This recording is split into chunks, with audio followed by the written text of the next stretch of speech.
നമസ്കാരം. സോഡിയാക് മീഡിയയിലേക്ക് എല്ലാ പ്രേക്ഷകർക്കും സ്വാഗതം.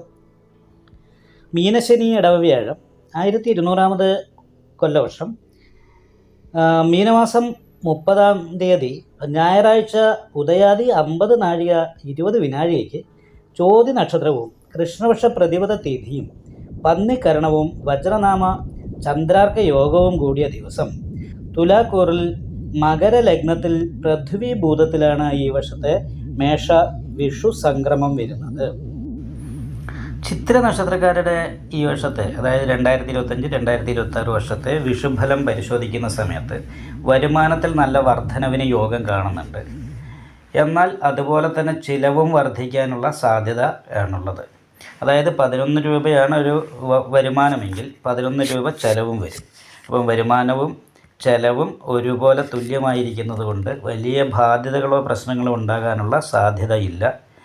എന്നാൽ പോലും ശൂലഷട്കങ്ങളെക്കുറിച്ച് ചിന്തിക്കുന്ന സമയത്ത് പല രീതിയിലുള്ള രോഗങ്ങൾ ഉണ്ടാകാനുള്ള സാധ്യത വളരെ കൂടുതലാണ്. അത് കാരണം വളരെ ശ്രദ്ധിക്കണം.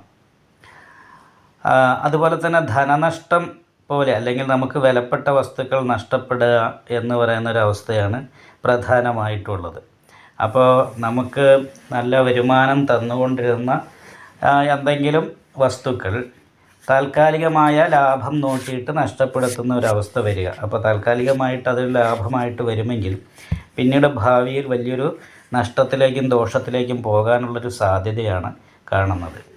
അപ്പോൾ ആദിശൂലമായതിനാൽ തന്നെ അനുകൂലമായിരിക്കുന്ന ഗുണഫലങ്ങൾ മാനസികമായിട്ടുള്ള ടെൻഷൻ വർദ്ധിപ്പിക്കുക പോലെയുള്ള കാര്യങ്ങൾ കൊണ്ട് കിട്ടാതെ ഇരിക്കാനുള്ള സാധ്യതയാണുള്ളത്.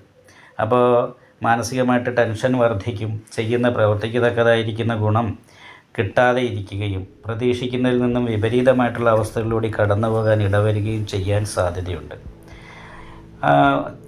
ചിത്ര നക്ഷത്രത്തിൻ്റെ അവസാനത്തെ 30 നാഴികയിൽ ജനിച്ചവരെ സംബന്ധിച്ചിടത്തോളം അവർക്ക് 9ലേക്ക് മെയ് മാസത്തിന് ശേഷം വ്യാഴം മാറുന്നതിനും അതുകൊണ്ട് മെയ് മാസത്തിന് ശേഷം അനുകൂലമായിരിക്കുന്ന ഗുണഫലങ്ങളൊക്കെ കുറച്ച് കൂടുതലായിട്ട് അനുഭവപ്പെടുകയും ചിത്ര നക്ഷത്രത്തിൻ്റെ ആദ്യത്തെ 30 നാഴികയിൽ ജനിച്ചവർക്ക് മെയ് മാസം വരെ വളരെ ദോഷങ്ങളും കാര്യങ്ങളും ശാരീരികമായിട്ടുള്ള ക്ലേശങ്ങളും വർദ്ധിക്കാനും യോഗമുണ്ട്. അപ്പോൾ ചിത്ര നക്ഷത്രക്കാർക്ക് പൊതുവേ വിഷുവശാൽ ശാരീരികമായിട്ടുള്ള രോഗാവസ്ഥ പോലെയുള്ള പ്രശ്നങ്ങൾ, മാനസികമായിട്ടുള്ള ടെൻഷൻ, ആവശ്യമില്ലാത്ത മാനസിക പിരിമുറുക്കം പോലെയുള്ള പ്രശ്നങ്ങൾ ഉണ്ടാകും.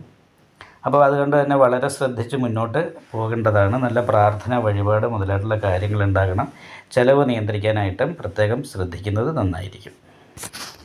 നിങ്ങൾക്ക് ഈ വീഡിയോ ഇഷ്ടപ്പെട്ടാൽ ലൈക്ക് ചെയ്യുക, നിങ്ങളുടെ അഭിപ്രായങ്ങൾ കമൻറ്റ് ചെയ്യാം. ജ്യോതിഷവുമായി ബന്ധപ്പെട്ട കൂടുതൽ കാര്യങ്ങൾ അറിയാൻ ഈ ചാനൽ സബ്സ്ക്രൈബ് ചെയ്യുക. ഞങ്ങളുടെ ഓൺലൈൻ കൺസൾട്ടൻസി നമ്പർ താഴെ ഡിസ്ക്രിപ്ഷൻ ബോക്സിൽ കൊടുത്തിട്ടുണ്ട്. ആവശ്യമുള്ളവർക്ക് കോൺടാക്റ്റ് ചെയ്യാവുന്നതാണ്.